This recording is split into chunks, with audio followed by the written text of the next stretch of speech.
मेरे पेरेंट्स को मेरा बच्चा दे दें, वो उसको बेटर वैल्यू के साथ बड़ा करेंगे। और तो हमें दे दो बच्चा, हमें मेरा आखिरी अंश है, मेरे बाप माँ बाप को दे दो, वो बहुत नाजों से पालेंगे उसे। और मेरा भाई एक बहुत अच्छा आदमी है, वो भी पालेगा उसे। बट मुझे ज्यादा उम्मीद नहीं है इसकी। मेरा अस्थि विसर्जन तब तक नहीं होना चाहिए जब तक मेरे हरासर्स को पनिशमेंट नहीं मिलता है। तो मेरा अस्थि विसर्जन ना हो।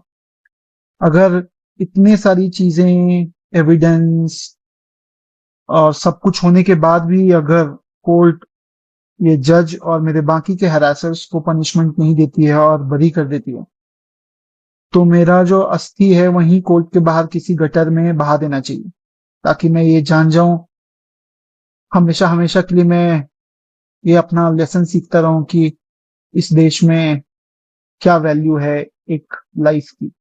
Welcome back. तो इंडिया में जो जस्टिस का सिस्टम है अब वो पूरी तरह से एक मजाक बन चुका है, एक पूरी तरह से जोक बन चुका है। क्योंकि अगर आपको इंडिया में जस्टिस पाना है, आपको न्याय पाना है, तो आपको एक अब आम इंसान तो बिल्कुल भी नहीं रहना। क्योंकि अगर आप आम इंसान हैं और आप सोचते हैं कि आपको न्याय मिल जाएगा, तो ऐसा इंडिया में तो बिल्कुल भी नहीं होने वाला।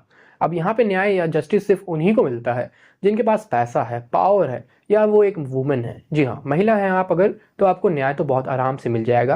क्योंकि इंडिया में जो लॉज हैं, जो नियम है, वो सिर्फ महिलाओं के फेवर में है। अगर आप एक आदमी हैं तो आपके खिलाफ ही पूरे नियम बनाए गए हैं। ऐसा ही एक केस सुभाष जी के साथ में देखने को मिलता है। सुभाष अतुल करके एक बेंगलोर के टेकिंग है, यानी टेक जॉब करने वाले इंसान, जो एक नॉर्मल सी लाइफ जीते आ रहे थे। लेकिन जब से उनकी वाइफ ने उनके ऊपर मर्डर का, डाउरी का यानी दहेज लेने का और एलमनी का केस लगाया है, तब से उनका जीवन नरक हो गया था, यानी एक तरह से हेल बन चुका था।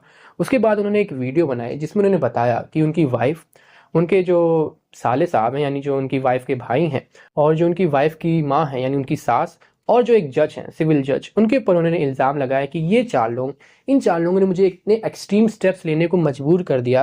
पहली तो उन्होंने ये कहा कि जज ने मुझसे 5 लाख के करीब रिश्वत मांगी इस पूरे मामले को सेटल करने के लिए, जब मैं कहा कि मेरे पास इतने पैसे नहीं हैं। उनकी वाइफ ने उन्हें हंसते हुए कहा, जाओ जो एक्सट्रीम स्टेप्स लेने हैं वो ले लो, आप वो रीड कर सकते हैं, मैंने वो चीज़ पूरी लगा भी रखी है।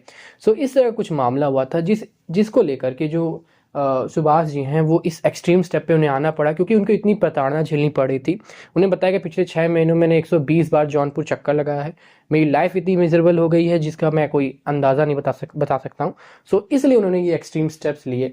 सो हम उम्मीद करते हैं कि जो इंडिया में लॉज है मेंस के लिए, आदमियों के लिए, वो चेंज हो और एक बेहतर उम्मीद की किरण बने, सिर्फ आदमियों के लिए नहीं, पूरे समाज के लिए। तो आज की इस वीडियो के लिए बस इतना ही। Thanks for watching.